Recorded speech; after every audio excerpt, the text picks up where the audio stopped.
Okay, तो आज जो हम स्टार्ट करेंगे that is next chapter, bio improvement in food resource. Okay, तो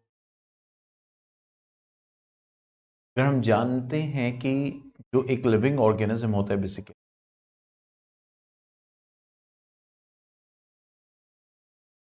लिविंग ऑर्गेनिज्म, हर लिविंग ऑर्गेनिज्म को क्या चाहिए? फूड चाहिए।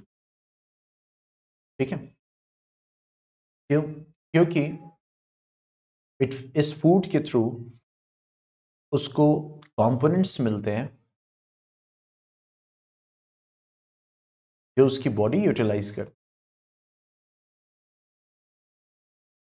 ठीक है,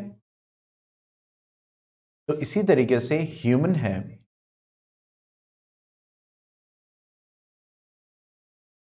ओके, तो ह्यूमन को भी फूड की जरूरत है। क्यों जरूरत है? क्योंकि जैसे मैंने कहा कि जो बॉडी उसकी यूटिलाइज करती है या सेल जो उसका यूटिलाइज करता है तो वही एज अ फूड लिया जाता है। ठीक है, लेकिन ऐसा तो नहीं है कि हम कोई भी फूड अगर खाएंगे तो एकदम स्पेसिफिकली वही चीज़ चाहिए, इसलिए हम क्या करते हैं, कलेक्टिव चीज़ें लेते हैं और उसके बाद जो हम, अगर हम अपनी पर्सनली बात करें, ह्यूमन की बात करें, तो जो वो डाइजेस्ट कर पाता है वो डाइजेस्ट करता है, एब्जॉर्ब करता है, फाइनली फिर डिफिकेट करता है। ठीक है, इसी तरह ह्यूमन है, तो ह्यूमन को भी फूड की ज़रूरत है। क्यों? क्योंकि फूड के थ्रू उसको क्या मिलना है? प्रोटीन मिलना है। ठीक है, कार्बोहाइड्रेट मिलना है।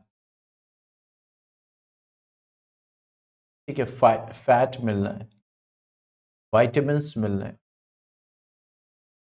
मिनरल्स और बहुत कुछ। ठीक है, वाटर, ये सारी चीज़ें उसको चाहिए।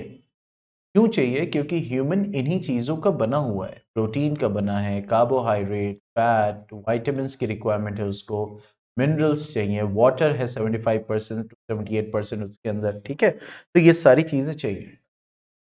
तो जब ये कंपोनेंट चाहिए तो ये आएगा कहाँ से? ये तो उसके सराउंडिंग से ही आएगा ना। ठीक है, उसके आसपास की चीज़ें। ठीक है, और जब सराउंडिंग में देखा जाए तो दो ही मेन सोर्सेज हैं, एक है प्लांट और एक है एनिमल। ठीक है, तो इसका मतलब ये हो गया कि अगर वो फूड हासिल कर रहा है, खाना हासिल कर रहा है, ठीक है, तो उसको जो रिक्वायरमेंट है इन सारी चीज़ों की, इन कंपोनेंट्स की, तो वो उसको कहाँ से मिलेंगे? या तो प्लांट से मिलेंगे या तो एनिमल से मिलेंगे। ठीक है, तो इसीलिए जो ये चैप्टर है कि इम्प्रूवमेंट इन फूड रिसोर्सेज। ठीक है, तो फूड का रिसोर्स क्या है? ये है। रिसोर्स किसको कहते हैं? जहाँ से कोई भी चीज़ हासिल हो। ठीक है, यानी अगर हमें चाहिए फॉर एग्जांपल प्रोटीन, तो प्रोटीन हम हासिल करेंगे या तो प्लांट से या तो एनिमल से। तो प्रोटीन का सोर्स क्या है? प्लांट या एनिमल। तो वही फूड रिसोर्स है, क्योंकि फूड का कंपोनेंट ये सब है। ठीक है, भाई फूड जब हम खाते हैं तो उसमें होता क्या है? यही सब होता है। ठीक है, अगर मान लो राइस है तो राइस में क्या मौजूद है? कार्बोहाइड्रेट मौजूद। ठीक है, अगर हमने दाल लिया तो दाल में क्या मेनली मौजूद है? प्रोटीन। ठीक है, अगर हम ऑयल ले रहे हैं तो ऑयल में क्या मौजूद है? फैट मौजूद है। अगर हम वेजिटेबल्स ले रहे हैं या फ्रूट्स ले रहे हैं उसमें क्या मौजूद है? वाइटामिन्स, मिनरल्स मौजूद है। तो इसका मतलब ये हो गया कि ये जो भी हम लेते हैं कंपोनेंट जिसके अंदर ये न्यूट्रिएंट मौजूद है, उसका रिसोर्स क्या है? प्लांट्स या एनिमल्स। ठीक है, तो अब दो चीजें हैं, क्योंकि जो सबसे बड़ा एक कंसर्न है कि इसमें इंप्रूवमेंट की क्यों जरूरत है, तो एक तो दो चीजें हैं, एक है क्वांटिटी और दूसरी चीज है क्वालिटी। ठीक है, क्वांटिटी में इंप्रूवमेंट चाहिए और क्वालिटी में इंप्रूव। ठीक है, अब डिफरेंट डिफरेंट टेक्निक्स अप्लाई करेंगे डिपेंडिंग ऑन कि हम एनिमल ब्रीडिंग कर रहे हैं या फिर प्लांट ब्रीडिंग कर रहे हैं, उसमें क्या हमारा टारगेट है, क्या हमें ज़रूरत है, इन सबको देखते हुए टेक्निक्स अप्लाई की जाती हैं। ठीक है, उसको हम आगे स्टडी करेंगे। ठीक है, तो बेसिकली ये जो चैप्टर है वो इसी के बारे में है कि हम इम्प्रूवमेंट कैसे करें। ठीक है, जो हमारा फूड रिसोर्स है, जो ह्यूमन को न्यूट्रिएंट पहुंचा रहा है, फूड पहुंचा रहा है, उसमें इंप्रूवमेंट कैसे किया जाए, ब्रीड्स में इंप्रूवमेंट कैसे किया जाए, उसको मैनेज किया जाए, प्रोडक्टिविटी कैसे बढ़ाई जाए।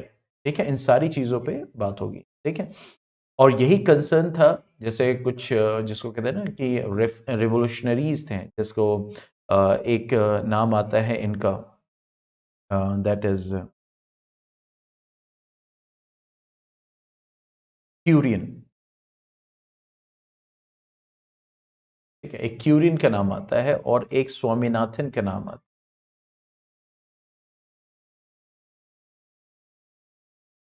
इन लोगों ने क्या किया, इन लोगों ने फूड में रेवोल्यूशन किया। ठीक है, क्यूरियन और मीन्स स्वामीनाथन, उन्होंने क्या किया, they did the revolution in food, means food production को बढ़ाया। ऐसा वैसा नहीं, bumper production.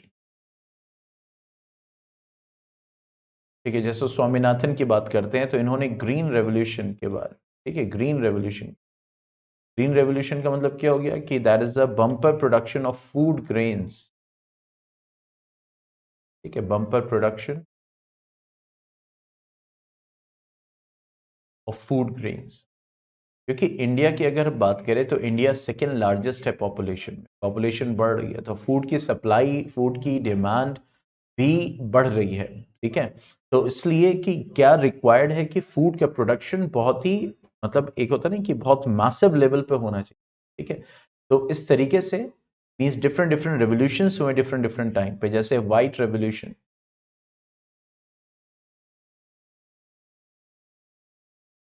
That is increase milk production.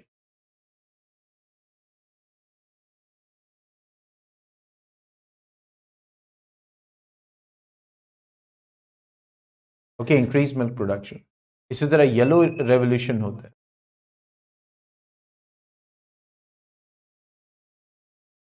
Okay, yellow revolution की बात करें तो that is considered to be, that is increase oil production, increased oil production. ठीक है, blue revolution, that is associated with fish production,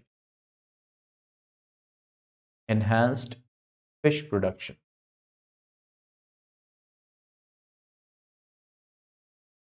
ठीक है, इसी तरह एक गोल्डन रेवोल्यूशन,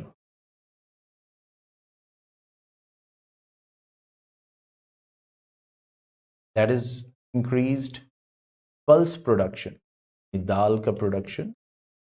तो इन रेवोल्यूशन की जरूरत क्यों पड़ी, क्योंकि इंडिया की पॉपुलेशन हाई है, बहुत ज्यादा है। ठीक है, और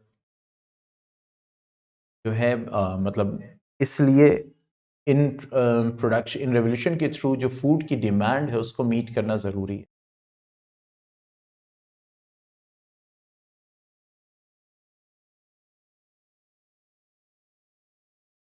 ठीक है, तो इसीलिए जैसे हालात चल रहे हैं, जैसे कि डिमांड चल रही है कि डिफरेंट डिफरेंट मतलब सिनेरियो है इंडिया में, तो इस वक्त डिमांड है किसकी, सस्टेनेबल एग्रीकल्चर की। सस्टेनेबल एग्रीकल्चर की डिमांड है। ठीक है, सस्टेनेबल एग्रीकल्चर मतलब ये हो गया कि हालात को देखते हुए ऐसे साइंस, ऐसी प्रैक्टिसेस को अडॉप्ट किया जाए ताकि जो हमारी नीड है, ह्यूमन की नीड है, वो पूरी हो सके। तो उसको हम सस्टेनेबल एग्रीकल्चर कहते हैं, क्योंकि ह्यूमन की नीड चेंज हो रही है। ठीक है, वक्त के साथ साथ चेंज हो रही है। तो उसमें यही है कि उन चेंजेस को देखते हुए मतलब जो डिमांड है उसको मीट करना, तो that will be considered as sustainable agriculture. ठीक है, अब उसमें क्या होता है कि जाहिर सी बात है कि हम ये देखते हैं कि भाई एग्रीकल्चर प्रोडक्शन बढ़ रहा है, तो उसके साथ साथ पेस्टिसाइड्स हैं, इंसेक्टिसाइड्स हैं, हर्बिसाइड्स हैं, इनका भी यूजेज बढ़ जाता है। ठीक है, अब उससे क्या होता है कि हमारे जो क्रॉप है वो मतलब इससे मतलब उसको बचाने के लिए होता है, लेकिन ये केमिकल्स हमारी डेली लाइफ में आ जाते हैं। ठीक है, यानी कि अगर इंसेक्टिसाइड यूज हो रहा है, पेस्टिसाइड यूज हो रहा है, और कोई भी केमिकल यूज हो रहा है इंसेक्ट को मारने के लिए, वीड्स को मारने के लिए, तो अब वो केमिकल जो होते हैं वो जो भी हमारे पास वेजिटेबल पहुंच रहा है, फ्रूट पहुंच रहा है, उसके थ्रू हम तक आते हैं। ठीक है, तो इसीलिए इन सबको देखते हो, क्योंकि अब क्या हो रहा है, एक्सेसिव यूज हो रहा है, तो इसीलिए जो डिमांड बढ़ गई वो किसकी बढ़ गई, ऑर्गेनिक फार्मिंग। ठीक है, ऑर्गेनिक फार्मिंग की डिमांड बढ़ गई। ठीक है, अब इसमें क्या होता है, ऑर्गेनिक फार्मिंग में कोई भी केमिकल यूज नहीं होता, कोई भी केमिकल यूज नहीं होता, सब जितना भी यूज होता है सब बायोलॉजिकल कंट्रोल होता है, बायोलॉजिकल कंट्रोल, जिसको कहते हैं एकदम देसी, कोई केमिकल नहीं, किसी भी तरह का इंसेक्टिसाइड पेस्टिसाइड ये सब कुछ नहीं, जो भी यूज होता है बायोलॉजिकल कंट्रोल के साथ यूज होता है, फार्मिंग होती है, उसी को हम कहते हैं ऑर्गेनिक फार्मिंग, जो पहले हुआ करती थी। ठीक है, बीच में केमिकल्स और ये सारी चीज़ों का क्योंकि डिमांड बढ़ा, तो प्रोडक्शन बढ़ाने के लिए केमिकल्स को यूज़ किया गया कि ऐसा ना हो पेस्ट क्रॉप को ख़राब कर दें, कीड़े मकोड़े क्रॉप को ख़राब कर दें, तो इस वजह से केमिकल्स का डिमांड बढ़ गया। लेकिन अब फिर से क्योंकि उसका नुकसान पहुंच रहा है इंसान को बहुत ज़्यादा, तो फिर से वो पुराने ज़माने की जो फार्मिंग होती थी उसको वापस लाएगी, उसी को हम ऑर्गेनिक फार्मिंग कहते हैं। तब बिना केमिकल के, बिना आर्टिफिशियल जितने भी केमिकल्स होते हैं, इंसेक्टिसाइड पेस्टिसाइड वीडिसाइड हर्बिसाइड्स, इन सबको बिना यूज़ किए हुए फार्मिंग करना, और ये जो होते हैं इनकी कॉस्ट भी हाई होती है। अगर आप एक ऑर्गेनिक फार्मिंग का लौकी खरीदेंगे या फिर उसकी वेजिटेबल्स खरीदेंगे या उसके फ्रूट्स खरीदेंगे, वो महंगे मिलेंगे। ठीक है, क्यों? क्योंकि अब उसकी डिमांड बढ़ रही है, इस वजह से क्या होगा, वो महंगे हो जाएंगे। किसी चीज़ की डिमांड बढ़ जाएगी, वो आप देखते हैं जहाँ डिमांड बढ़ती है पैसे बढ़ जाते हैं। ठीक है, तो वही चीज़ है। क्लियर? तो ये कुछ चीज़ें हैं जिसको हम करते हैं। अब वन बाय वन हम स्टार्ट करेंगे, पहले क्रॉप प्रोडक्शन को समझेंगे, क्रॉप को समझेंगे, एग्रीकल्चर को समझेंगे, वन बाय वन सारी चीज़। तो यहाँ तक कोई डाउट है या कोई क्वेश्चन है तो बताइए? क्योंकि इन्हीं तीनों चीज़ों के बारे में हमें स्टडी करना है। One is the food production, one is the management, next one is the organic farming. Yes कब?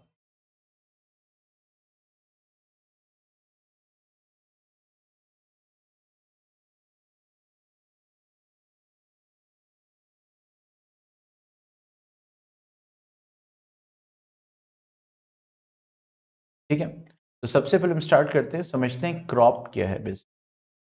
ठीक है, तो crops are what simply the plants grown on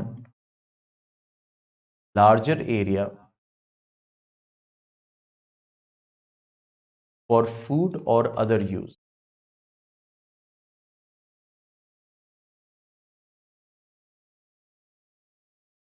फिर हम समझेंगे कि एग्रीकल्चर क्या है, खेती बाड़ी जिसको कहते हैं। जब एग्रीकल्चर का नाम आता है तो सिर्फ हमें खेत दिखाई देता है, एनिमल्स दिखाई नहीं देते। हालांकि एनिमल्स को भी ब्रीड करना, रियर करना, देखभाल करना, उनके प्रोडक्ट्स को प्रोड्यूस करना, ये सब भी एग्रीकल्चर में ही आता है। ठीक है, तो it is, what is this, it is an applied science. Okay, it is an applied science which deals with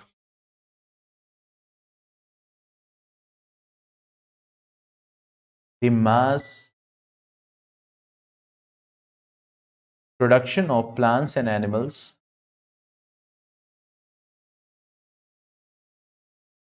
of plants and useful to human beings,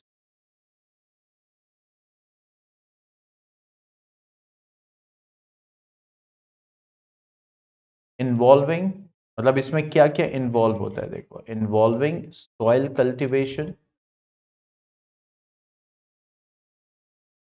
ठीक है, उसके बाद क्या करेंगे, breeding and management of crops, breeding and management of crops, crops को breed कराना, फिर उनको मैनेज करना, मतलब कि उनको पूरा, एंड लाइफ स्टॉक, सब कुछ इसी में आता है एग्रीकल्चर में। Life stock means that is domestic animal.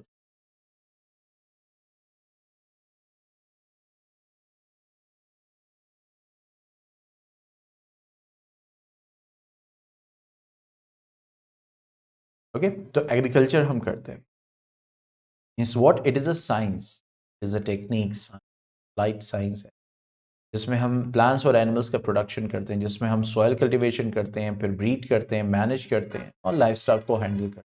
ठीक है, इसलिए कहते हैं खेती बाड़ी, दोनों इसमें आते हैं। ठीक है, तो अब यहाँ पे अगर हमें पता चला कि ये एग्रीकल्चर है, तो एग्रीकल्चर में हम क्या ग्रो कर रहे हैं, एक पार्ट क्या है क्रॉप्स का, ठीक है, क्या ग्रो कर रहे हैं क्रॉप्स, ठीक है, एक पार्ट क्रॉप्स का है, दूसरा पार्ट लाइफ स्टॉक का है, ठीक है, मतलब एनिमल्स का। तो अगर हम क्रॉप्स की बात करें तो डिफरेंट डिफरेंट क्रॉप्स देखते हैं, जैसे सीरियल क्रॉप्स होते हैं, ठीक है, सीरियल क्रॉप जैसे आपका व्हीट हो गया, ठीक है, राइस, मेज, बार्ली, डिफरेंट डिफरेंट एग्जाम्पल्स हैं, मिलेट्स एक्सेट्रा, ठीक है। उसी तरह पल्स क्रॉप्स होते हैं, दाल की क्रॉप्स जो पल्स प्रोड्यूस करती हैं बेसिक, जैसे हमारा ग्राम हो गया, चना, ठीक है, जिसको हम चना कहते हैं। उसके बाद पी हो गया, ब्लैक ग्राम हो गया, जिसको हम उड़द कहते हैं ना, उड़द की दाल होती है, ठीक है। ग्रीन ग्राम हो गया, जिसको हम मूंग कहते हैं, कि मूंग की दाल हो गई। और पिजन पी, हम अरहर कहते हैं, अरहर की दाल है, मूंग की दाल है, उड़द की दाल है, तो ये सब क्या है, ग्राम चना हो गया, पी मटर हो गया, ब्लैक ग्राम आपका उड़द हो गया, और फिर ग्रीन ग्राम आपका दैट इज मूंग हो गया, पिजन पी आपका अरहर हो गया। तो डिफरेंट डिफरेंट जो है लेंटिल्स आते हैं, तो ये सब क्या होते हैं, पल्स क्रॉप्स कहलाते हैं। नेक्स्ट वन आता है ऑयल सीड क्रॉप्स।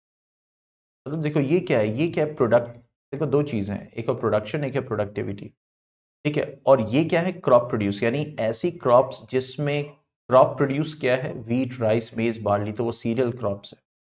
ऐसे क्रॉप्स जिसमें क्रॉप प्रोड्यूस किया, मतलब वो प्रोड्यूस क्या कर रहा है, ग्राम, पी, चना, green gram, this and that, तो पल्स क्रॉप्स है। ऑयल सीड मतलब क्या हो गया, जहां पे टारगेट क्या है, प्रोडक्शन ऑफ सीड्स, जिससे क्या निकलेगा, ऑयल, ठीक है। तो वो क्या कहलाएंगे, ऑयल सीड क्रॉप्स कहलाएंगे, ठीक है। कुछ कॉमन एग्जांपल्स आप जानते हैं, सोयाबीन ऑयल होता है, राइस ऑयल होता है, राइस ब्रान ऑयल होता है, फिर उसके बाद आपका सरसों का तेल होता है, मस्टर्ड ऑयल जिसको कहते हैं, ठीक है, कच्चा तेल, कड़वा तेल, मतलब बहुत सारी चीजें होती हैं। तो सोयाबीन हो गया, सोयाबीन का ऑयल यूज किया जाता है, ठीक है। इसी तरह ग्राउंड नट, मूंगफली का भी तेल यूज किया जाता है, डिपेंड करता है कि क्या बनाना है। मस्टर्ड ऑयल यूज किया जाता है, ओके। तो या सनफ्लावर भी आप लिख सकते हैं, है तो बहुत सारे, पर कुछ मैं लिख पा रहा हूँ, ठीक है।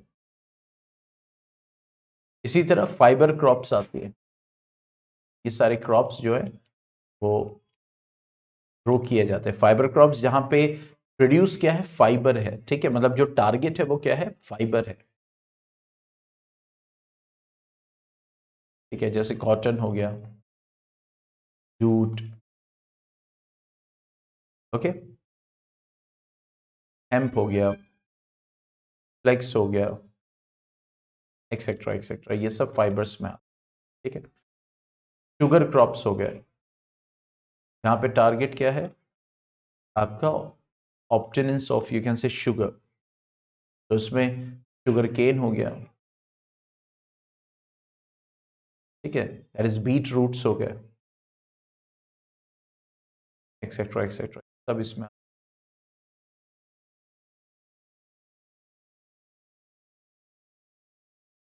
ठीक है। तो ऐसे बहुत सारे, जैसे प्रोडक्शन ऑफ कॉफी है, टी है, रबर है, मतलब बहुत तरह की क्रॉप्स होती हैं, एक तरह से कह सकते हैं। ये कुछ हम जिसको कहते हैं मेजर, जैसे एक फॉडर क्रॉप होते हैं, फॉडर जानते हैं ना, चारा, ये जो जानवरों को चारा खिलाया जाता है,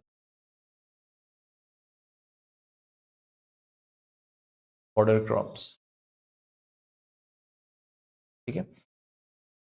जैसे बरसीम हो गया, अब ये नहीं किसी भी जानवरों के लिए ही पैदा किया जा रहा है, ऐसा नहीं है। अब जैसे ओट्स है, तो ओट्स हम भी खाते हैं, ठीक है, तो ऑब्वियसली उसका जो प्रोड्यूस है बेसिकली, वो वहां पे यूज किया जा रहा है। सूडान ग्रास हो गई, अब ये जो है इनको सुखा के ये लाइफ स्टॉक के लिए एज अ फॉडर यूज किया जाता है। तो ये कुछ टाइप ऑफ क्रॉप्स थे जिसको हमने बताया। अब आगे बढ़ते हैं, that is the seasons of crops. ठीक है, ये हो गया, ठीक है।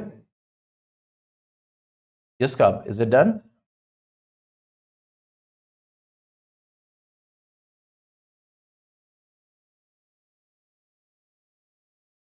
ओके,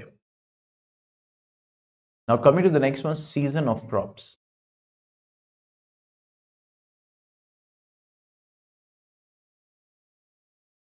सबसे पहले हम बात करेंगे किसके, दैट इज खरीफ क्रॉप।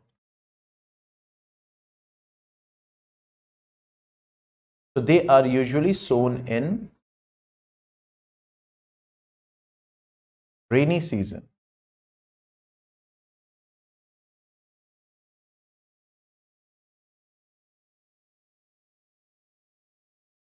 ठीक है, रेनी सीजन में इसको हम क्या करते हैं, सो करते हैं। इसको हम खरीफ सीजन कहते हैं, means from month of June to October. तब ये रेनी सीजन में क्यों, क्योंकि यहाँ पे वाटर की रिक्वायरमेंट बहुत है। मतलब इन क्रॉप्स को ग्रो करने में पानी बहुत चाहिए, इसीलिए ये ऐसे वक्त सो किए जाते हैं जिस वक्त पानी बरस रहा हो। ठीक है, तो आपका पैडी हो गया, मतलब जो आपका राइस होता है, ठीक है, सोयाबीन हो गया, अरहर हो गया, मेज़ हो गया, भुट्टा मिलेट हो गया, बहुत सारे, कॉटन ब्लैक सॉइल में होता है, पानी की डिमांड ज़्यादा होती है। ब्लैक ग्राम हो गया, नहीं, उड़द, ग्रीन ग्राम हो गया जैसे कि मूंग, ठीक है, एक्सेट्रा एक्सेट्रा। ये सब क्या होते हैं, खरीफ सीजन्स के आपके क्रॉप्स हैं। ठीक है, इसी तरह रबी सीजन होता है, रबी क्रॉप्स। रबी क्रॉप्स की अगर बात करें तो they are sown in winter season. Winter season में इनको सो किया जाता है, इनको बोया जाता है, ठीक है, फिर इनको समर्स में काटा जाता है। मतलब जनरली इनका जो पीरियड होता है फ्रॉम नवंबर टू अप्रैल। जैसे आपका वीट हो गया, अब सर्दी आ रही है, अब इसमें क्या सो किया जाएगा, यही जो पड़ रहा है। अब ये रबी सीजन फ्रॉम नवंबर टू अप्रैल, ये रबी सीजन चल रहा है। ठीक है, अब इसमें वीट हो गया यानी गेहूं, ग्राम, पीज, मटर, ठीक है, मस्टर्ड, या लिनसीड। आप देखते हो सर्दियों में जो मस्टर्ड की फसल होती है वो दिखना शुरू होती है, आपको येलो येलो येलो पूरे में दिख रहा होता है अगर आप खेत में जाएंगे। ठीक है, उसके बाद शुगर केन, ठीक है, ये सब क्या हो गया, दैट इज रबी क्रॉप्स हो गए, एक्सेट्रा एक्सेट्रा। इसी तरह आता है third one, that is Zaid crops. The third one that is Zaid crop.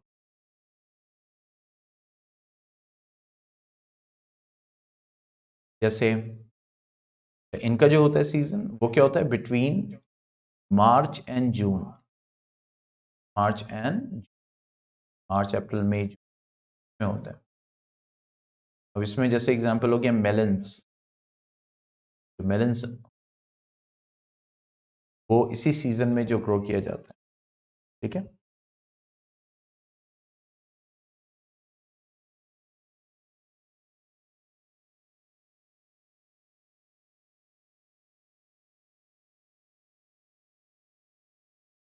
Okay.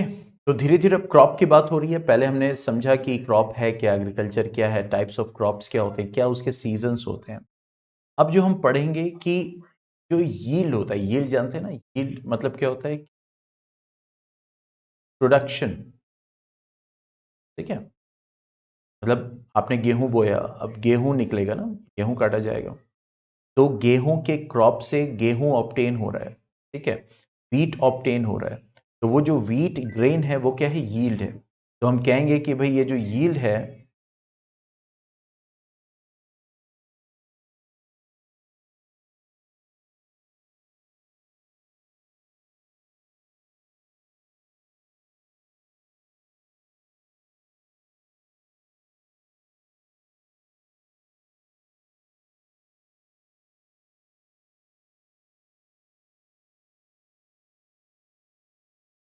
ठीक है।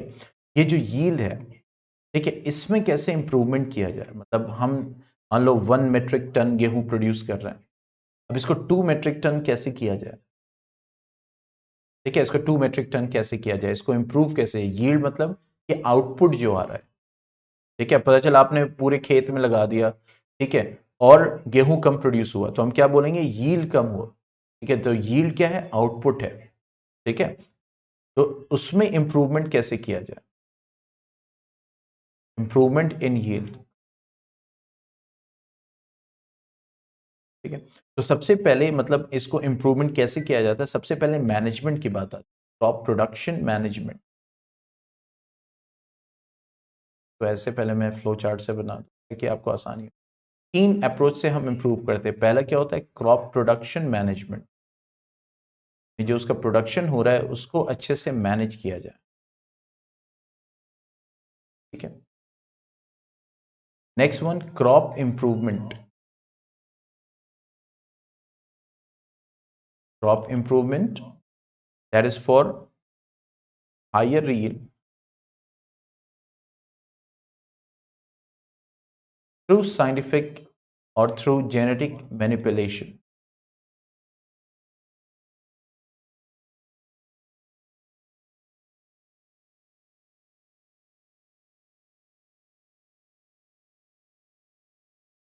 ठीक है, तो क्रॉप प्रोडक्शन का मैनेज करना।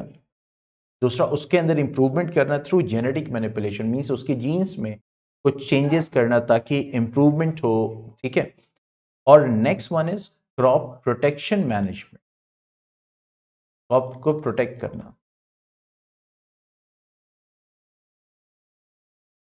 ताकि फसल खराब ना हो। तो एक तो है प्रोडक्शन का मैनेजमेंट, दूसरा उसका इम्प्रूवमेंट जेनेटिक मैनिपुलेशन के थ्रू, और उसके बाद अब जब क्रॉप तैयार है तो उसका प्रोटेक्शन करना। ठीक है, ये तीनों चीजें हम करेंगे तो हमारी यील्ड में क्या आएगा? इम्प्रूवमेंट आएगा। बात समझ में आ रही है? ठीक है, क्रॉप प्रोडक्शन यानी उसको प्रोडक्शन कर रहे हैं, उसको मैनेज कर रहे हैं, कैसे मैनेज करेंगे, सारी चीज़ों पे स्टडी करेंगे। ठीक है, फिर उसके बाद उसमें जेनेटिक मैनिपुलेशन करके उसमें इंप्रूवमेंट करना। फिर तीसरा, जो क्रॉप प्रोड्यूस हो रहा है उसको प्रोटेक्ट करना। ठीक है, तभी तो जाके अगर वो सारी फसल खराब हो जाएगी, बर्बाद हो जाएगी, तो फिर यील्ड तो होगी ही नहीं ना, सारी मेहनत बेकार हो जाएगी। तो इन तीनों स्टेप पे हमें वर्क करना होता है। ठीक है, तो सबसे पहले हम बात करेंगे किसकी? Crop production management. Crop production management.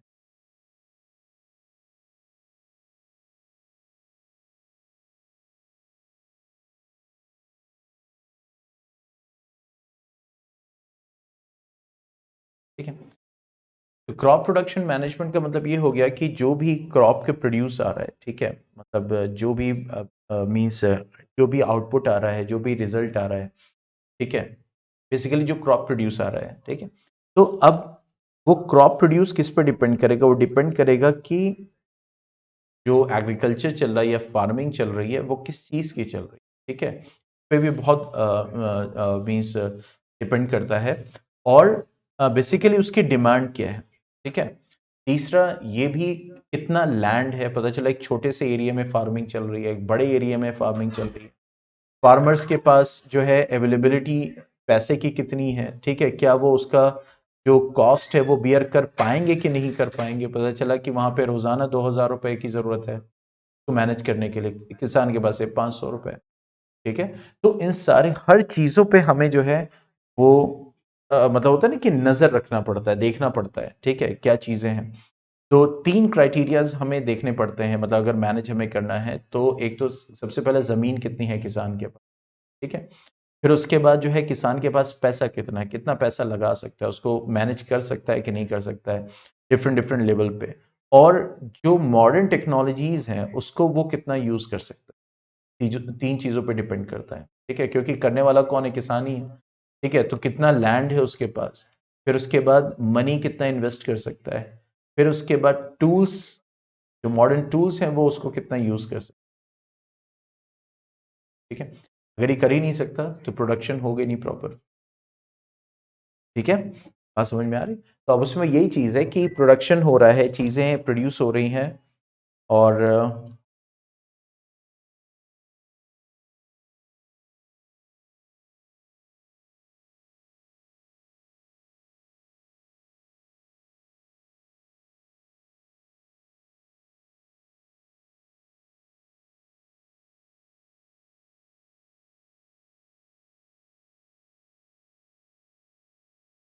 ठीक है, तो वन बाय वन हम इसको देखेंगे। सबसे पहले हम बात करेंगे किसकी, न्यूट्रिएंट की, क्योंकि जब भी कोई क्रॉप प्रोड्यूस होगा, ठीक है, आप उसको कल्टीवेट करना शुरू करोगे, ठीक है, उसको ग्रो करना शुरू करोगे, तो सबसे पहली जो रिक्वायरमेंट उसकी होगी वो न्यूट्रिएंट की होगी, क्योंकि प्लांट को ग्रो करने के लिए भी न्यूट्रिएंट चाहिए, उसको मिनरल्स चाहिए, तो उसको जो है माइक्रो मैक्रो न्यूट्रिएंट्स चाहिए, तभी जाके उसको कार्बन चाहिए, वाटर चाहिए, उसको जो है पोटेशियम चाहिए, हाइड्रोजन चाहिए, कैल्शियम चाहिए, मतलब डिफरेंट डिफरेंट न्यूट्रिएंट की जरूरत पड़ेगी। ठीक है, और बेसिकली एनपीके की, नाइट्रोजन फास्फोरस पोटेशियम की जरूरत पड़ेगी ताकि वो ग्रो कर सके। तो सबसे पहले हम देखेंगे क्रॉप प्रोडक्शन मैनेजमेंट में क्या, दैट इज न्यूट्रिएंट मैनेजमेंट।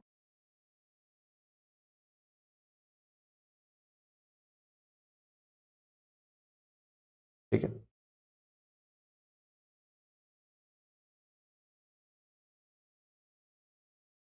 ठीक है, तो न्यूट्रिएंट मैनेजमेंट में यहाँ पे हम बात करेंगे कि फूड रिक्वायर्ड बाय प्लांट, क्योंकि प्लांट को भी कुछ फूड की जरूरत है। ठीक है, फूड प्रोड्यूस करने के लिए भी फूड की जरूरत है। ठीक है, तो food required by plants made of certain, you can say, composed of certain chemicals,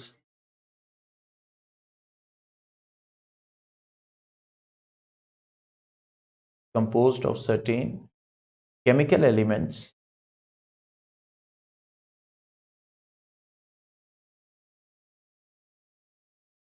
called nutrient, come nutrient क्या। ठीक है, तो अगर इन न्यूट्रिएंट की डिफिशियंसी होगी, कमी पड़ेगी प्लांट को, तो फिर प्लांट में डिजीज होगी, के अंदर प्लांट में बीमारी पैदा होगी। ठीक है, इसलिए ये जरूरी है। ठीक है,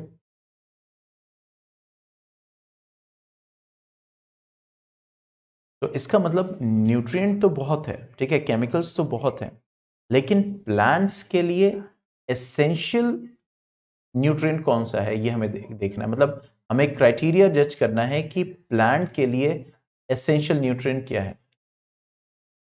ठीक है, तो उसका क्या क्राइटेरिया, तो सबसे पहला क्राइटेरिया एसेंशियल न्यूट्रिएंट का ये है कि अगर वो न्यूट्रिएंट ना हो, एसेंशियल मतलब क्या होता है, जरूरी। ठीक है, तो अगर वो न्यूट्रिएंट ना हो तो प्लांट अपनी लाइफ साइकिल को पूरा ना कर पाए। ठीक है, तो वो एसेंशियल है। पहला क्राइटेरिया ये है कि in the absence of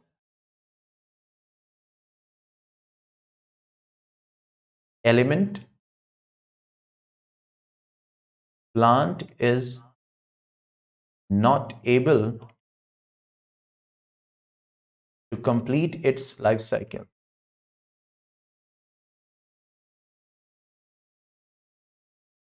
complete its life cycle। दूसरा, दूसरा क्राइटेरिया क्या है कि ये पहचानने का कि ये एसेंशियल है। दूसरा क्राइटेरिया ये है कि अगर उसकी कमी हो तो उसकी कमी को पूरा वही कर सके। ऐसा नहीं है कि चलो यहाँ पे अच्छा चलो ठीक है ये वाला पार्ट नहीं है तो ये दूसरा लगा दो, तो वो इसका मतलब जरूरी नहीं है। समझ में आ रही कि मैंने कहा कि चलो ठीक है एक काम करो कि जो है क्लास चल रही है, अच्छा कुछ प्रॉब्लम आ गई, चलो ठीक है, चलो नहीं पढ़ाएंगे तो कोई प्रॉब्लम नहीं, मतलब नहीं, अगर ये चैप्टर कवर किया तो कोई दिक्कत नहीं है, तो इसका मतलब क्या हो गया, तो चैप्टर इतना ज़रूरी नहीं है। अगर मैंने कहा नहीं अच्छा चलो ठीक है मैं करता हूँ क्योंकि चैप्टर जानना बहुत ज़रूरी है, इसका मतलब ये क्या है, रिक्वायरमेंट ज़्यादा है, मतलब वो उसकी रिक्वायरमेंट को कोई दूसरा चैप्टर पूरा नहीं कर सकता।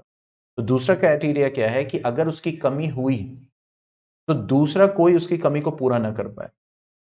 ठीक है, तो ये सेकंड क्राइटेरिया है ये पहचानने का कि वो एसेंशियल न्यूट्रिएंट है। ठीक है, तो इसको लिख लीजिए कि the deficiency of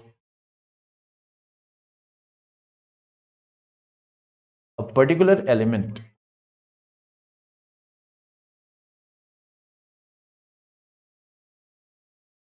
can be prevented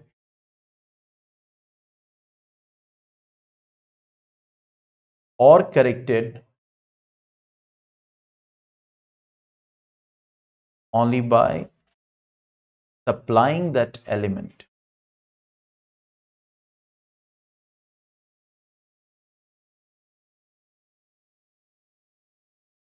ठीक है, और थर्ड क्राइटेरिया ये जानने का कि ये न्यूट्रिएंट एसेंशियल है वो ये है कि उसका जो इम्पैक्ट पड़ेगा, उस एलिमेंट का जो इम्पैक्ट पड़ेगा प्लांट पे वो डायरेक्ट पड़ेगा, मतलब डायरेक्ट उसकी फिजियोलॉजी पे, उसके जो न्यूट्रिशन पे, उसके मेटाबॉलिज्म पे, यानी जो भी प्रोसेसेस उसमें चल रहे हैं उसके ऊपर डायरेक्ट इम्पैक्ट पड़ रहा है। ठीक है, तो the element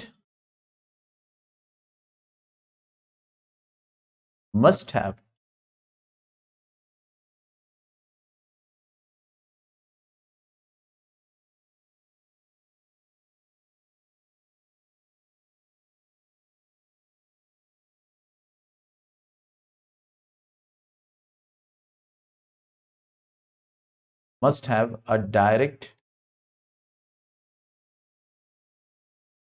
influence on the plant nutrition and metabolism.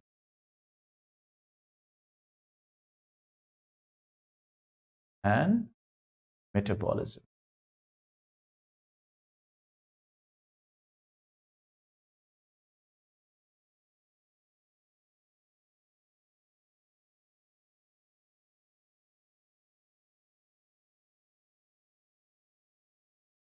ठीक है, तो ये 3 एसेंशियल क्राइटेरियन हैं ताकि किसी भी न्यूट्रिएंट को पहचानेगा कि वो एसेंशियल प्लांट के लिए है या नहीं है।